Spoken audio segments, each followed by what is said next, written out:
Oke, assalamualaikum warahmatullahi wabarakatuh. Bismillahirrahmanirrahim. Saya Nadia Syakira. Di sini saya akan membahas tentang kabel bekas. Nah, emangnya ada apa sih dengan kabel bekas?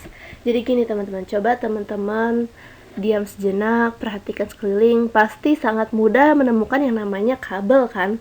Entah itu kabel listrik, kabel headset, kabel charger, kabel kipas, kabel TV, atau bahkan kabel yang ada di depan rumah kita yang aut-autan, yaitu kabel tiang listrik.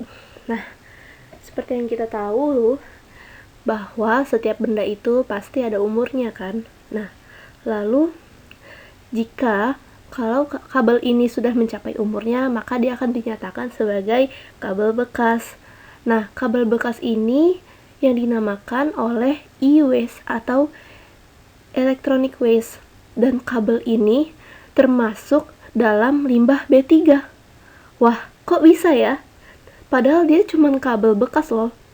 Nah, sebelum saya jelaskan, di sini saya ingin menceritakan tentang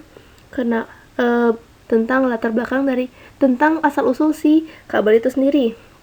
Nah, jadi kabel ini merupakan berbahan tembaga atau logam yang dilapisi oleh bahan polimer atau plastik. Nah, kabel ini juga berasal dari komponen perakitan elektronik atau bahkan peralatan elektronik. Bahkan kabel pun ada yang dijual secara bebas ya. Nah, kabel ini juga terdiri dari berbagai macam ya. Ada yang kabelnya kecil, ada yang agak besar, dan ada yang ukurannya memang benar-benar besar. Tergantung dalam kebutuhan dari kabel itu sendiri. Kalau saya jelaskan akan pusing banget, tapi itu bukan fokus kita. Menurut PP berdasarkan PP 101 tahun 2014, kabel bekas ini termasuk dalam kategori bahaya dengan kode limbah B328-5 dan B329-4. Nah, kategori bahaya ini termasuk dari bagian B3, yaitu mudah menyala atau ignitable.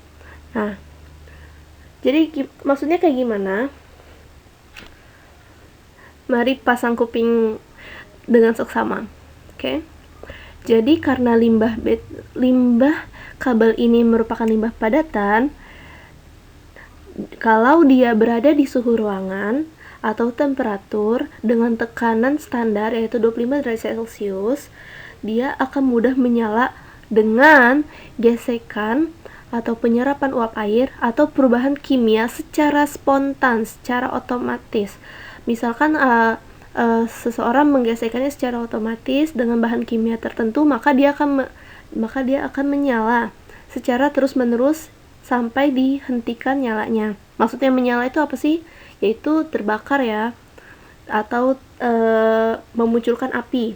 Nah, sifat ini nggak perlu diuji ke laboratorium, tuh nggak perlu, karena cara kita mengujinya itu hanya dengan korek api aja, seperti itu. Tapi kita tidak bisa menguji sembarangan ya, karena ini sangat berbahaya dan perlu alasan khusus melakukan pengujian tersebut. Nah, karena B3 ini sangat berbahaya untuk lingkungan maupun manusia, lalu apakah dia hanya berakhir begitu saja? Tidak ya. Limbah B3 yang satu ini atau limbah kabel ini bisa diolah tentunya ya. Nah, kabel ini bisa diolah hanya oleh profesional, jadi tidak bisa sembarangan. Jadi pengolahannya juga bisa dengan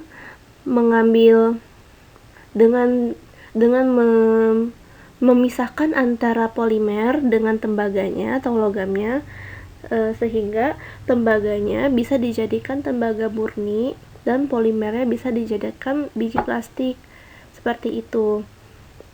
Nah, dari beberapa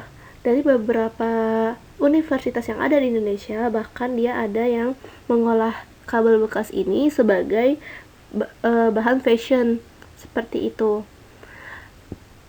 Dan kalau misalnya ada